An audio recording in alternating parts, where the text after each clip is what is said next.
Hi everyone, this is me Ahmad Sufiyan with natural beauty and too much cuteness के साथ हाजिर हूँ आपकी खिदमत में। हमारे इस एपिसोड में हम जानेंगे तमाशा की एपिसोड 7 का रिव्यू।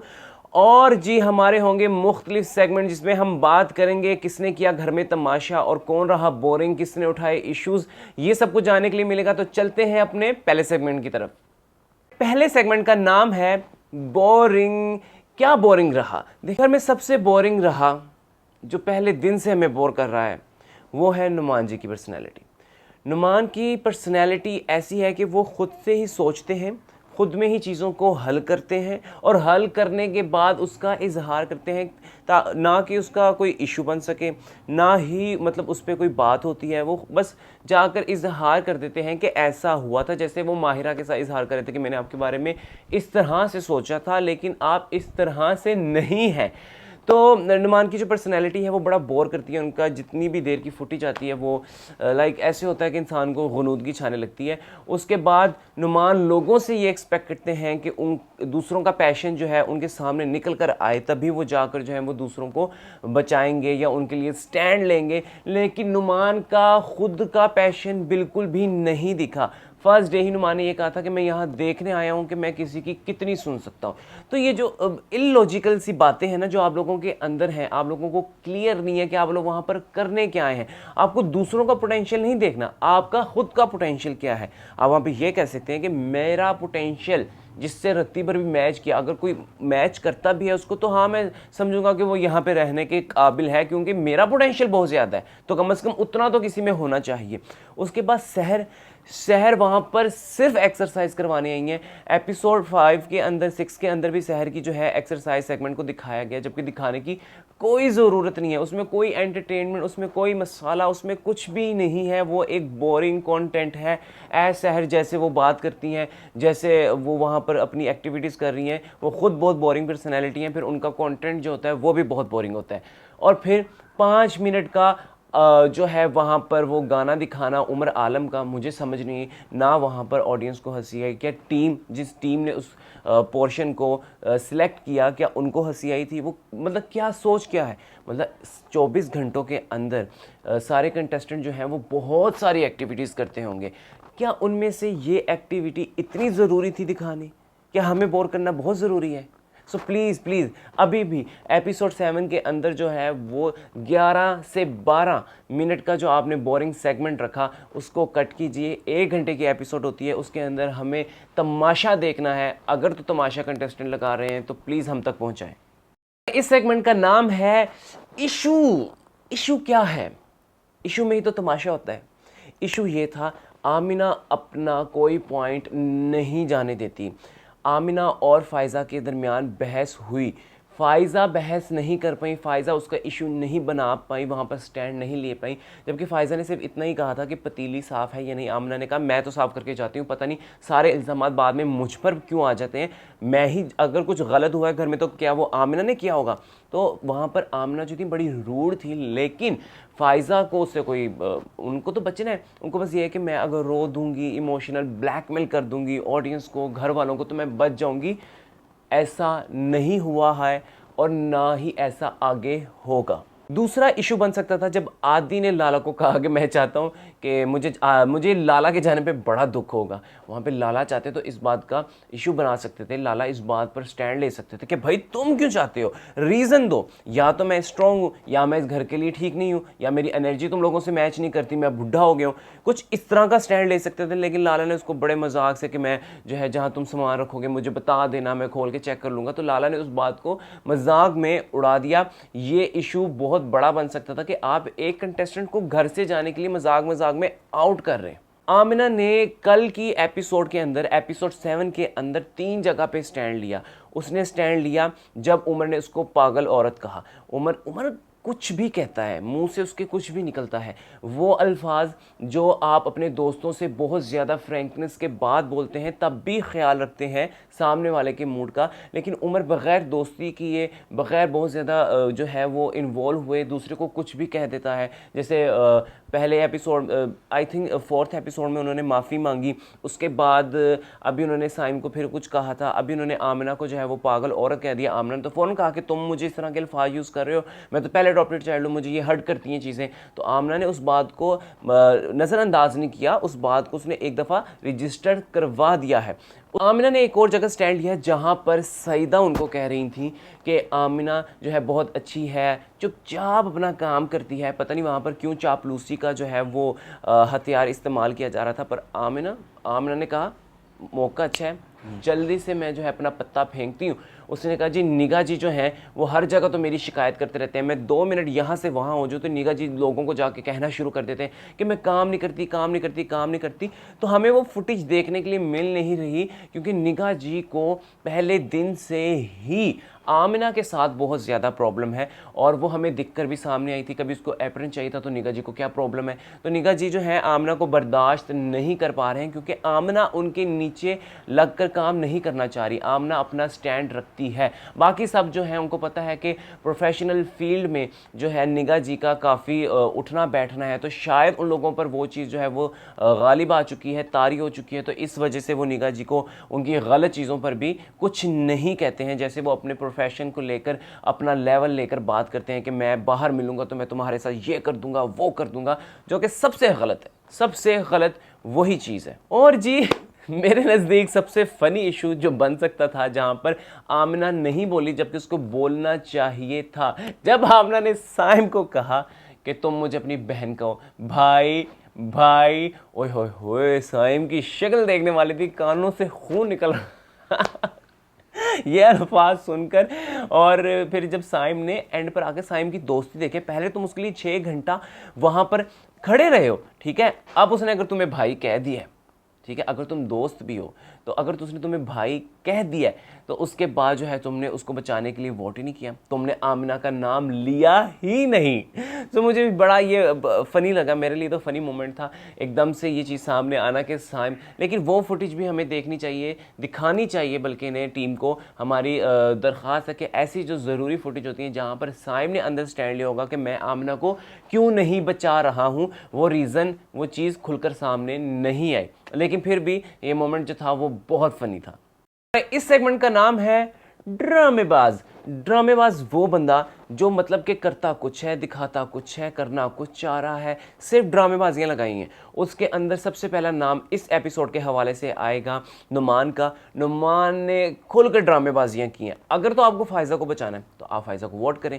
आप फ़ायज़ा के वहाँ पर जाने पे, और फ़ायज़ा अभी निकली भी नहीं है, आपके आंखों में आंसू हैं और आप गिल्टी हैं, फिर भी आपको फ़ायज़ा का नाम नहीं लेना। अदनान सिद्दीकी ने वहाँ पर बोला भी है कि अगर आप चाहते हैं फ़ायज़ा बचे तो फिर फ़ायज़ा को वोट करें ना। वो बताना चाह रहे थे कि तुम अगर बचाना चाहो सब मिलकर तो फ़ायज़ा को बचा सकते हो। फ़ायज़ा जो है वो एक सुलझी हुई है, वो घर के लिए पुरसुकून माहौल रखती हैं। लेकिन नहीं जी, नुमान जी ने वहाँ पर बचाया अपने निगाह जी को और फ़ायज़ा को कर दिया एलिमिनेट वहाँ से, बल्कि नॉमिनेट कर दिया। समझिए आप, उनकी वजह से तो नहीं गई तो वो ऑडियंस की वजह से हैं। लेकिन फिर बाद में बैठ के झूठे आंसू रोना, इस चीज़ की बिल्कुल समझ नहीं आती। तो ये ड्रामेबाजियाँ हमें यहाँ पर बिल्कुल छू के नहीं जा रही और हमें समझ आ रही हैं। दूसरे ड्रामेबाज मेरे फेवरेट कंटेस्टेंट लाला जी, जिनको देखकर मज़ा आता है, जो वो एंटरटेनमेंट लेकर आ रहे हैं एपिसोड 5 से, बड़ा मज़ा आता है उनको देखकर। उसके बाद लाला जी क्या करते हैं, लाला जी फिजिकली तो वीक दिखाते हैं ख़ुद को, इतने भी वो वीक नहीं है, वो दिखाते हैं इसलिए ताकि ज़्यादा काम ना करना पड़े, ठीक है, खाने पीने में, बाकी दिमाग चलाने में बिल्कुल ठीक है। जैसे लाला जी ने एंड पे जब उनको वोटिंग कम हुई घर वालों की तरफ से, तो लाला जी ने कैसे फिर वो पत्ता खेला ना कि माहिरा को मैंने अपनी बेटी बनाया था, मर्जी है उसकी, पराई हो गई बेटी, पराई हो गई। तो मैंने पहले कहा था कि लाला जी जो है वो इस तरह का कार्ड ज़रूर खेलेंगे। और लाला जी ये कार्ड क्यों खेल रहे हैं उसकी रीज़न साफ साफ है, क्योंकि माहिरा उनमें विनर हो सकती है। माहिरा एक बहुत स्ट्रॉन्ग कंटेस्टेंट है, बहुत ज़्यादा, क्योंकि माहिरा जो है वो वर्बली, फिज़िकली, हर तरह से वहाँ पर नज़र आती है घर के अंदर, हर एपिसोड के अंदर, हर हमारे सेगमेंट के अंदर माहिरा जो है वो ख़ुद को कहते हैं ना, ख़ुद की मौजूदगी का एहसास दिलाती है। तो माहिरा उनमें से एक है। हमारे इस सेगमेंट का नाम है डेढ़ शाना। कौन है डेढ़ शाना? कौन लड़ा रहा है अपना दिमाग? कौन कर रहा है प्लानिंग प्लॉटिंग? जी प्लानिंग प्लॉटिंग की तो ज़रूरत ही नहीं पड़ी, क्योंकि कंटेस्टेंट इस तरह के है ही नहीं कि कोई किसी के खिलाफ प्लानिंग कर ही ले, या किसी में इतना जज्बा नहीं है कि वो बैठ के अपने जीत की प्लानिंग करे।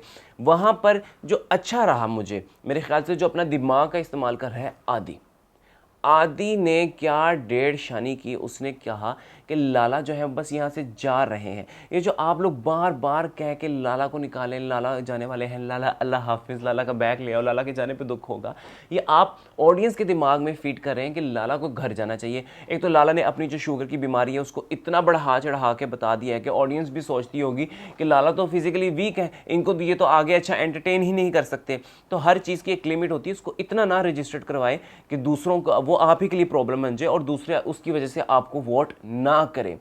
फिर आदि ने जिस तरह से वज़ीर की पोस्ट संभाली है, आप देखें जब से आदि वज़ीर बने हैं अदनान सिद्दीकी को बार बार उठकर नहीं आना पड़ रहा। इवन के आदि के कुछ गलत फैसले भी हैं जिसके अंदर उसने कहा कि ये जो किचन के सामने 4 कुर्सियां लगी हैं इस पर कोई नहीं बैठेगा। अच्छा, उसने कह दिया और घर वालों को इतराज़ नहीं है। भाई ये कौन से रूल्स में है कि सामने किचन के जो 4 कुर्सियाँ हैं वहाँ पर कोई नहीं बैठेगा? क्यों नहीं बैठेगा? आप वज़ीर हैं, आप सफाई करवाएं।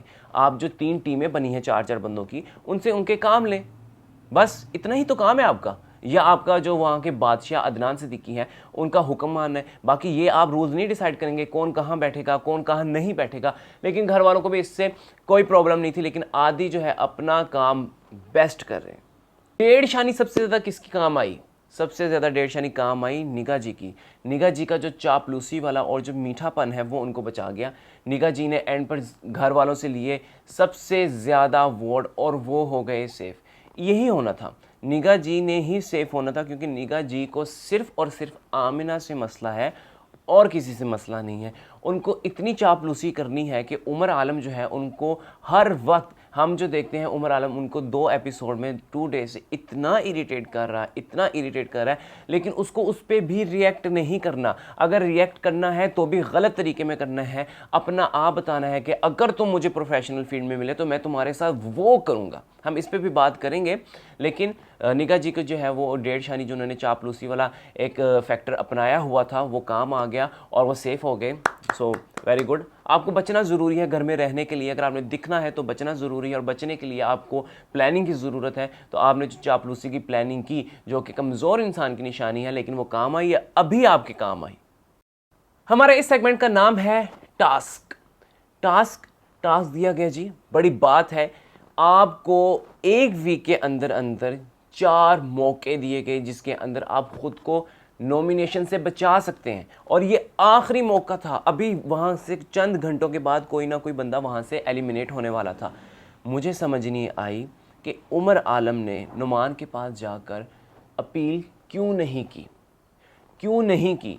क्या इतना ओवर कॉन्फिडेंस है? इसमें कोई शक नहीं है कि उमर आलम जो है मुझ समेत बहुत सारे लोगों के जो हैं वो फेवरेट होंगे। लेकिन अगर हम आपकी जर्नी को आगे देखना चाहते हैं, और अगर आप भी चाहते हैं कि हम आपको देखते रहें, तो आपको वहाँ पर वो हर एफर्ट करनी है जो हम आपसे तवक्को करते हैं। उमर आलम को जब सबके पास गए हैं तो नुमान के पास क्यों नहीं गए? इवन कि नुमान ये इजहार कर चुके हैं कि मुझे उमर क्यूट लगता है, उसकी हरकतें जो हैं वो अच्छी लगती हैं, हमें भी अच्छी लगती हैं उमर की शरारतें, लेकिन वो जो हरकतें हैं वो सामने वाले के लिए उसको तंग कर सकती हैं, उसके लिए अच्छी नहीं होंगी, लेकिन हमारे लिए वो मज़ेदार होती हैं। वो कुछ ना कुछ जो है वो मज़े वाला फैक्टर लेकर आती हैं। लेकिन उमर आलम को जाना चाहिए था, उनको सीरियस लेना चाहिए। उन्होंने अपील करते वक्त ऑडियंस से भी वो ओवर कॉन्फिडेंस में कह दिया कि आप तो मुझे बचा ही लेंगे। फिर जब यहाँ पर मौका है, उन्होंने जो 4 टास्क आए ना, उमर ने कहीं भी हर जगह ओवर कॉन्फिडेंस दिखाया कि मुझे ऑडियंस बचा लेगी। उन्होंने कहीं भी ये नहीं दिखाया कि वो खुद भी बचना चाहते हैं। ये उनको दूसरे के पास जाना चाहिए, और जाना चाहिए। वो भी आपके पास आएंगे जब मौका आएगा, जब वो नॉमिनेट होंगे वो भी आपके पास आएंगे। तो इसमें कोई बड़ा छोटा नहीं हो जाएगा। आप लोग गेम खेल रहे हैं, और देखने वाली जो ऑडियंस है वो भी इतनी समझ बूझ रखती है कि वो इन चीज़ों को हजम कर सके, डाइजेस्ट कर सके कि उमर आलम क्यों नुमान के पास गए। तो इसमें ईगो वाली बात बिल्कुल भी नहीं आनी चाहिए।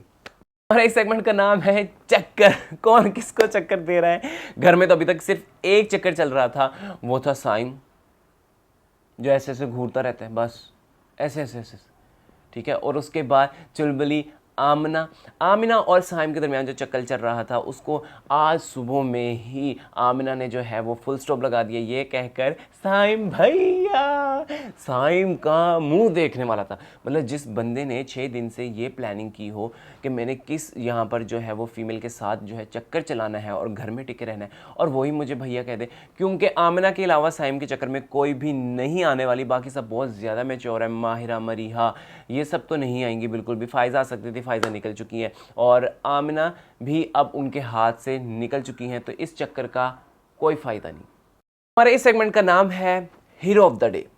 हीरो कौन रहा? हीरो रहा और हीरोइन रही आमिना। आमिना किस तरह, इसको मैं एक्सप्लेन करता हूँ।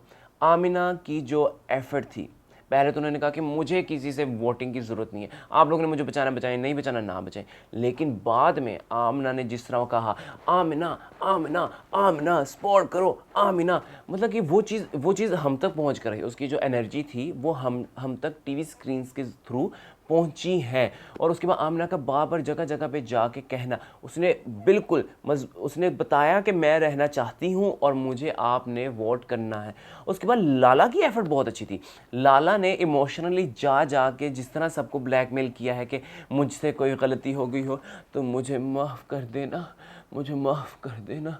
उसके बाद फिर लाला ने जाकर कहा कि अगर आपको मैंने कभी दुख दिया हो तो मुझे माफ़ कर देना, मैंने कभी आपको नुकसान नहीं पहुंचाया, मुझे आप बचा लीजिए। तो लाला की जो इमोशनल एक्टिंग थी और लाला जो इमोशनल कार्ड मज़ीद खेल रहे थे, वो मुझे बड़ा अच्छा लगा कि लाला ने ख़ुद को बचाने के लिए जो है बहुत एफर्ट की, वो हर बंदे के पास गए हैं। बड़ा ही खूबसूरत इनमें हीरो रहा, वो रहा आदि। आदि बहुत अच्छे से जानते हैं क्योंकि वो ख़ुद बड़ी स्ट्रगल करके, उन्होंने जिस तरह बताया कि वो इस फील्ड में आए हैं, और आदि जानते हैं कि जो न्यू कमर्स होते हैं उनके लिए कितना मुश्किल होता है इस फील्ड में सरवाइव करना और अच्छा काम तलाश करना। एक बात जो मैंने पहले की थी कि लाला ने माहिरा को बेटी क्यों बनाया, वो बात साबित हुई जब लाला को बताया गया कि वो एलिमिनेट हो रहे हैं। जब उनसे मजाक किया जा रहा था, लाला ने माहिरा से कहा कि तुम जीत कर आना, तुम जीत सकती हो। मैंने आपसे कहा था ना कि लाला को ये अंदाज़ा हो चुका है कि माहिरा जो है इनमें विनिंग क्वालिटीज़ रखती है, इसलिए लाला जो है उसका पत्ता काट रहे हैं बेटी बना बना के, उसको इमोशनल ब्लैकमेल करेंगे, ठीक है। फिर लोगों के सामने उसका ये इमेज लेकर आएंगे कि माहिरा जो है वो अच्छी नेचर की नहीं है, उसने बेटी बनकर धोखा दिया है और फिर मैं रो दूंगा। तो लाला ये कार्ड खेल रहे थे माहिरा को हराने के लिए, लेकिन वो लाला ने जब मुंह से बोला तो हमें एज ऑडियंस उस चीज़ का मतलब पहले तो शक था, लेकिन मुझे यकीन था, लेकिन बाकी सब जो थे जो इस शक व शुबात में थे उन्हें भी यकीन आ गया कि लाला खेल रहे हैं। हमारे इस सेगमेंट का नाम है बैलेंस। इसमें हम रेटिंग करते हैं अपनी एपिसोड की। जी एपिसोड की रेटिंग है 7 आउट ऑफ 10, क्योंकि जिस तरह से इन सब ने, अब ये नंबर जो कटे हैं ये कंटेस्टेंट की जो एक्टिविटीज़ हैं, उनकी जो कारकर्दगी है उसकी वजह से कट रहे हैं। क्योंकि जब उनको मौका दिया गया कि ख़ुद को वो नॉमिनेशन से बचाएं तो किसी ने भी खुलकर एक बार गए हो आप सबके पास, आप बार बार जाते हैं बचाओ मुझे, आपका बचना ज़रूरी है, उसमें आप छोटे नहीं दिखते हैं, ठीक है। तो किसी के अंदर भी हमें उस तरह का जज्बा नहीं दिखा सिवाय आमिना और लाला के।